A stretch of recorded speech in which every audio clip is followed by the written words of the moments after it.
ہم تو رکھتے ہیں مسلمانوں کا دین، دل سے ہے خدا میں ختم المرسلین۔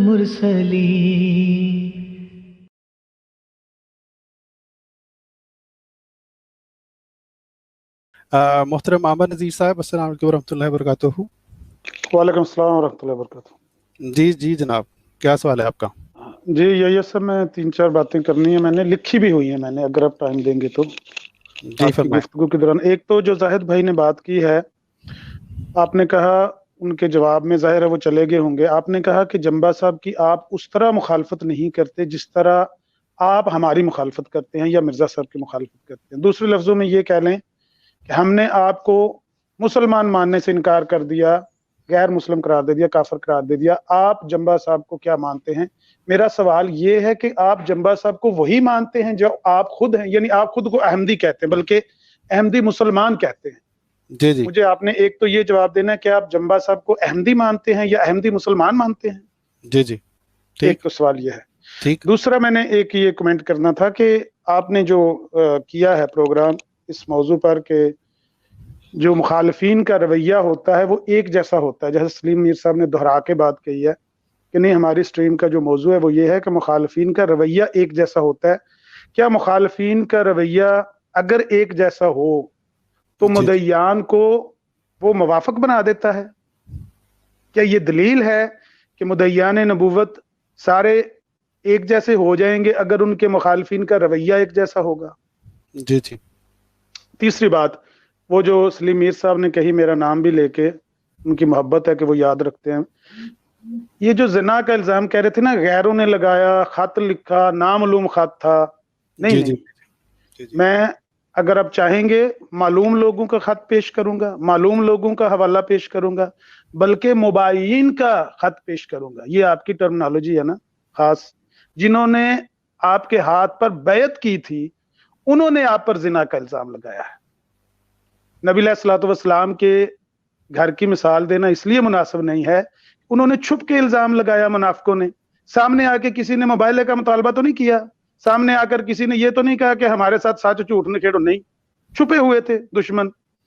مرزا صاحب پر اور ان کے بیٹے پر، دونوں پر الزام لگانے والے ان کے ہاتھ پر بیعت کرنے والے تھے۔ اور صرف یہی نہیں کہ وہ الزام لگاتے تھے، بلکہ وہ مرزا صاحب کے بیٹے کو کہتے تھے کہ آپ کے والد صاحب کے فتوے کے مطابق آپ کا ہم سے مباہلہ بنتا ہے، آئیں باہر نکلیں، ہمارے ساتھ اس بات پر مباہلہ کریں۔ اور مرزا بشیر صاحب کہتے تھے نہیں، میں اس بات پر تو مباہلہ کر سکتا ہوں کہ الزام لگنے والے کو مباہلہ کرنا چاہیے کہ نہیں کرنا چاہیے، لیکن اس بات پر مباہلہ نہیں کروں گا کہ یہ الزام سچا ہے یا جھوٹا ہے۔ جی جزاک اللہ۔ تو کہیں کی اینٹ کہیں کا روڑا، بھانمتی نے کنبا جوڑا، اس طرح نہیں کرنا چاہیے، بات کو جوڑنا چاہیے، اگر ایک جیسی مثال ہو تو وہ دینی چاہیے۔ اچھا عامر نذیر صاحب، ایک صرف وضاحت کر دیں، آپ نے یہ بیان کیا ہے آپ کے ہاتھ پر بیعت کی ہوئی تھی، تو یہ آپ سے آپ کی کیا مراد ہے؟ حضرت مرزا غلام احمد قادیانی علیہ السلام یا حضرت مرزا بشیر الدین محمود احمد، یا دونوں؟ ٹھیک ہے، اچھا ثبوت درکار ہوگا تو میں دوں گا انشاءاللہ۔ نہیں ٹھیک ہے، جزاک اللہ۔ آپ کے سوالات، کیونکہ سلیم میر صاحب بڑے ڈاڈے بندے ہیں، وہ کہتے ہیں یہ جب بھی بات کرے پہلے اس سے صفحے کا مطالبہ کیا کریں۔ جی اچھا جزاک اللہ۔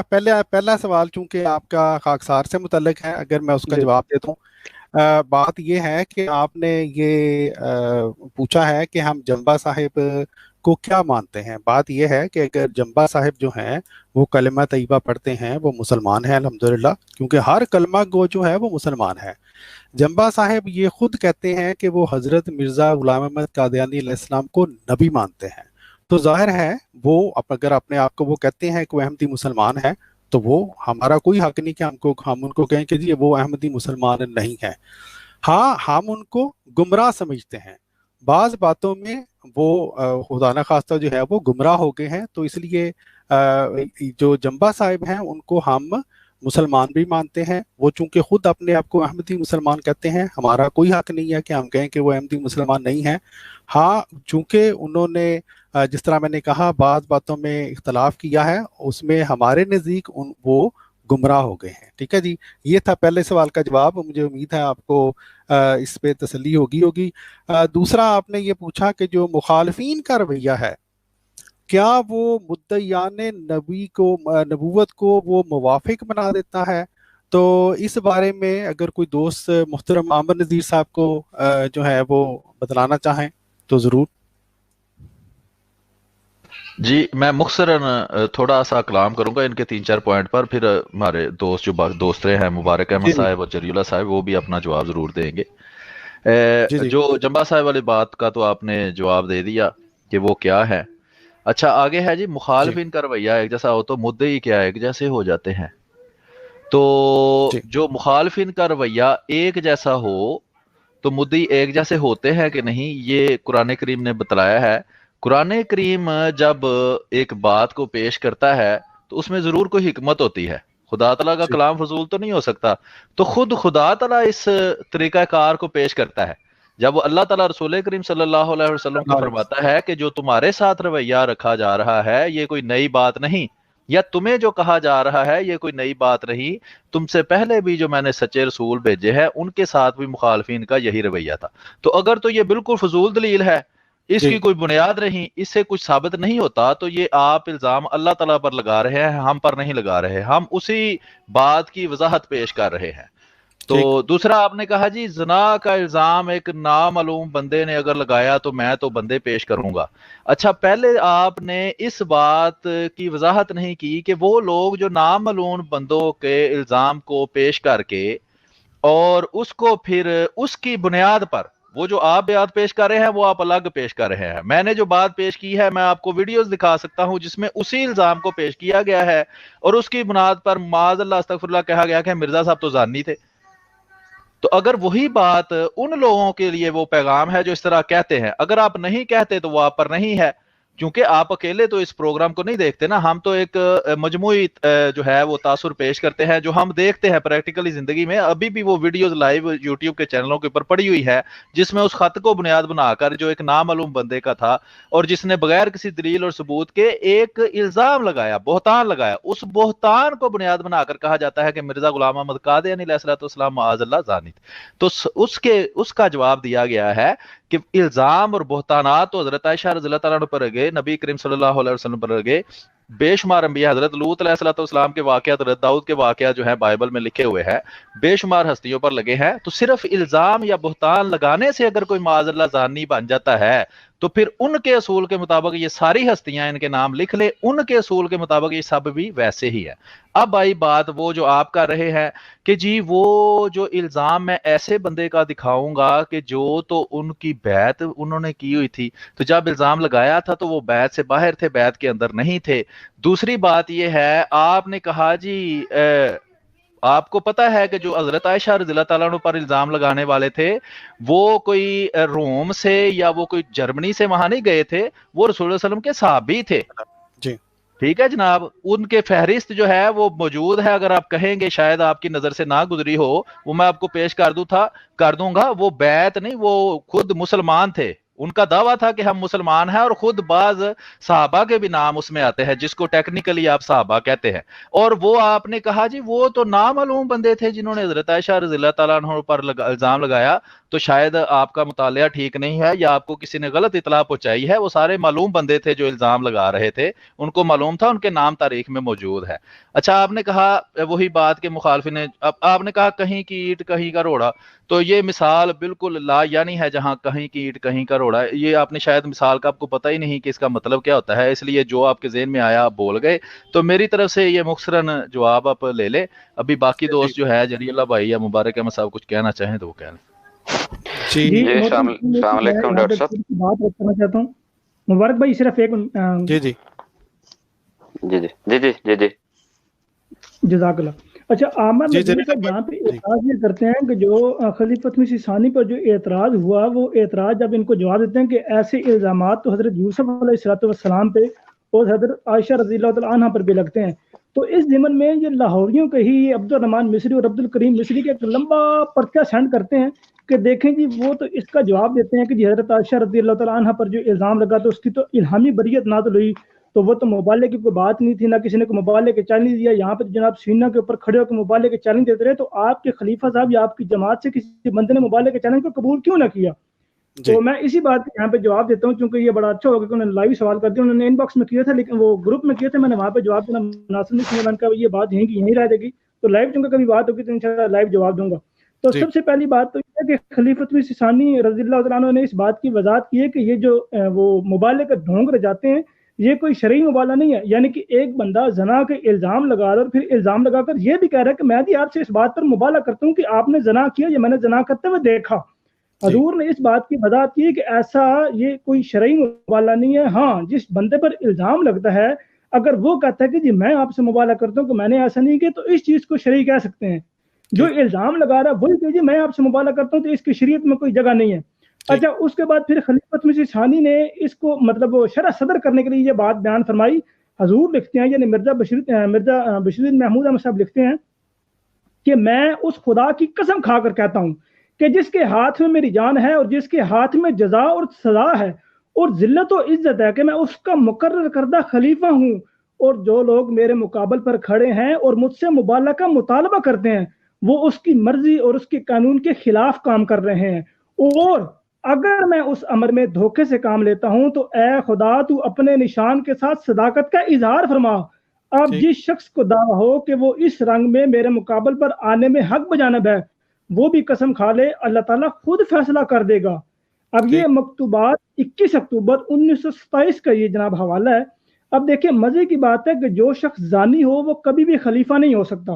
اور حضرت مرزا بشیر محمود احمد صاحب رضی اللہ تعالیٰ عنہ یہ بات بیان فرما رہے ہیں کہ میں خدا کی قسم کھا کے کہہ رہا ہوں کہ میں خدا کا خلیفہ ہوں. یعنی کہ یہ جو الزام ہے اس کا بھی اسی میں جواب دے رہے ہیں کہ اگر میں خدا کا خلیفہ نہیں ہوں تو پھر ظاہر سی بات ہے جو الزام لگا رہے ہیں میں وہی ہوں. تو خدا کا خلیفہ ہونے میں اگر آپ کو لگتا ہے میں خدا کا خلیفہ تو اس بات پر مجھ سے مبالغہ کر رہو. لیکن ہم دیکھتے ہیں کہ عبد الکریم مصری اور عبد الرحمان مصری کا جو فتنہ تھا جو اس وقت مصری کے نام سے اٹھا وہ آج نہیں ملتا میں، وہ ختم ہو گیا، وہ وہیں پہ ختم ہو گیا.